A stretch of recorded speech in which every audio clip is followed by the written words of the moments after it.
विकानिलिटिच tutorial में स्वागत है। आज की इस वीडियो में देखने वाले हैं जेकबोर्ड क्लास 10 का जो है भूगोल का चैप्टर 1 संसाधन एवं विकास का नोट्स हिंदी में हम लोग देखने वाले हैं। तो चलिए आज की इस वीडियो को हम लोग स्टार्ट करते हैं। तो फर्स्ट अध्याय है हम लोगों का संसाधन एवं विकास, जिसका हम लोग नोट्स देखने वाले हैं।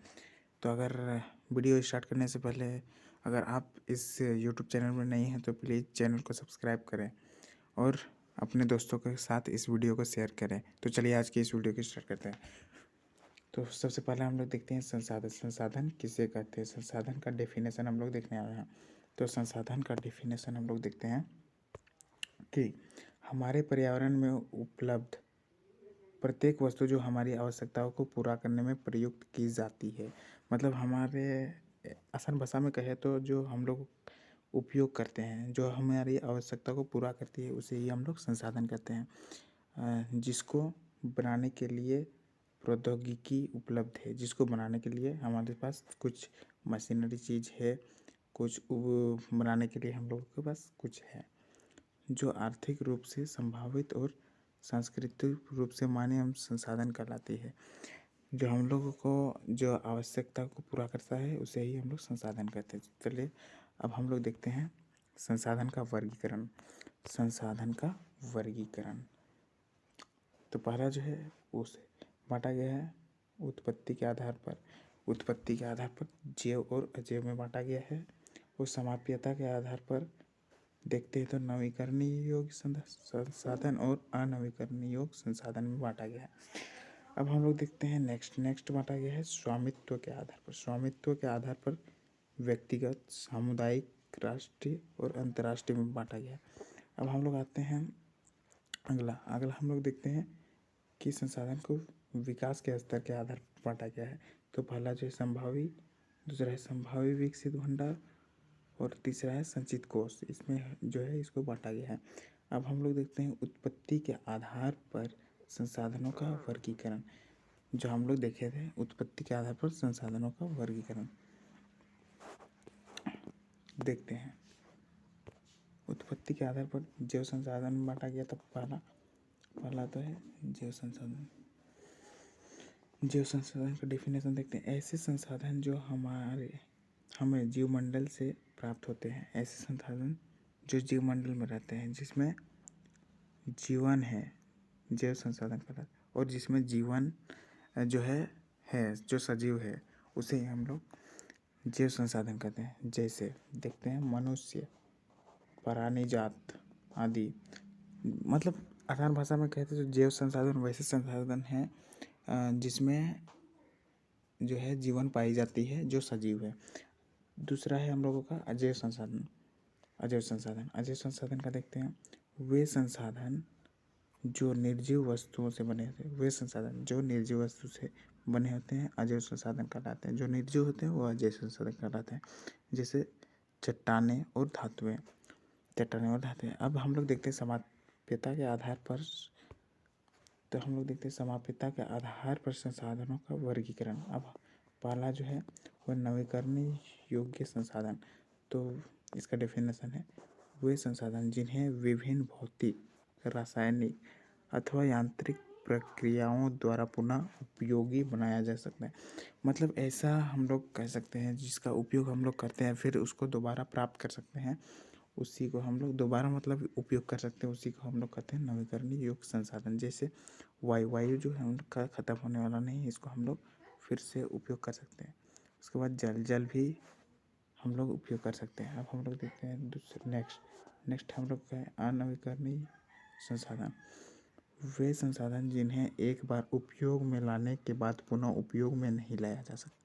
मतलब आसान भाषा में कहे तो एक बार उपयोग करने के बाद जो ख़त्म हो जाता है, जिसे हम लोग फिर से पुनः उपयोग नहीं कर सकते हैं, इसे ही हम लोग जो है अनवीकरणीय संसाधन कहते हैं।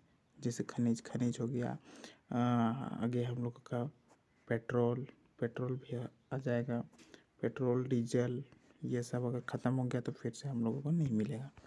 अब हम लोग देखते हैं नेक्स्ट है हम लोग का स्वामित्व के आधार पर संसाधनों का वर्गीकरण। स्वामित्व के आधार पर तो पहला जो है व्यक्तिगत संसाधन। व्यक्तिगत संसाधन में वैसे संसाधन व्यक्तिगत संसाधन कहलाते हैं जिनका स्वामित्व निजी व्यक्तियों के पास होता है।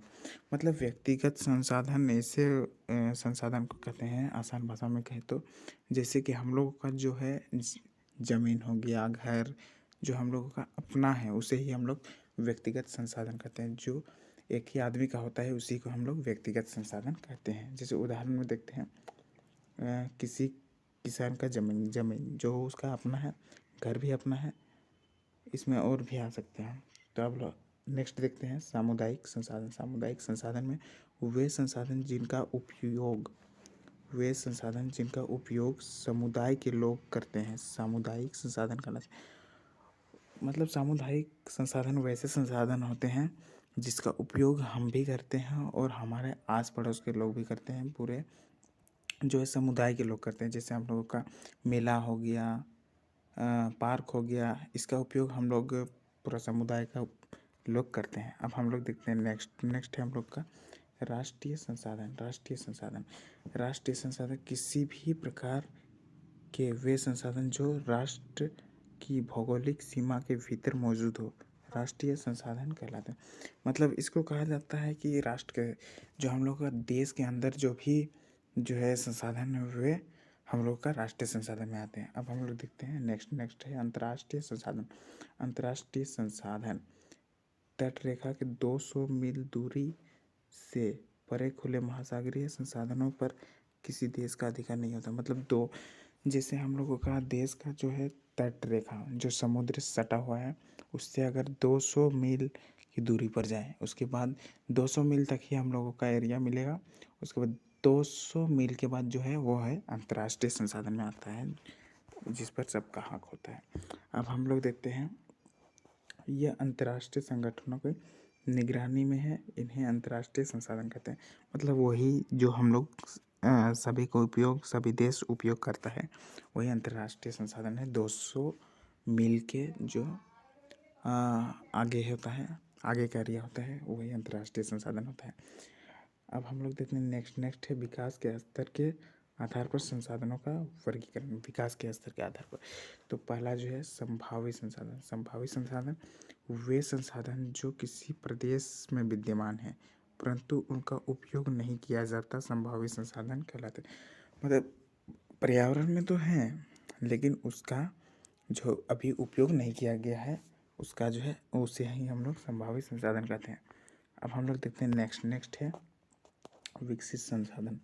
विकसित संसाधन वे संसाधन जिनके उपयोग की गुणवत्ता और मात्रा निर्धारित की जा चुकी है।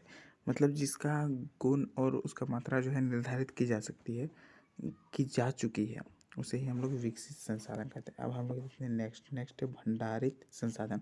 पर्यावरण में उपलब्ध वे संसाधन जो अभी प्रौद्योगिकी के अभाव में मानव की पहुंच से बाहर है, भंडारित संसाधन है। मतलब भंडारित संसाधन में वैसे संसाधन को रखा गया है जिसका तो है मतलब अभाव है, प्रौद्योगिकी के अभाव में मानव की पहुंच से बाहर है। मतलब हम लोगों के पास तो वो चीज़ है उपयोग करने के लिए, लेकिन जो है उपयोग में लाने के लिए हम लोग का जो मशीनरी, जो मशीन से हम लोग बनाएंगे वो मशीन ही नहीं है।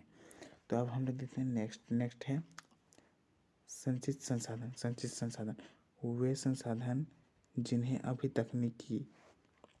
तकनीकी के उपयोग से प्रयोग में लाया जा सकता। तकनीकी के उपयोग से प्रयोग में लाया परंतु इनका उपयोग अभी आरंभ नहीं हुआ है। संचित संसाधन वीडियो को हम लोग यहीं पे समाप्त करते हैं। आज हम लोग देखें संसाधन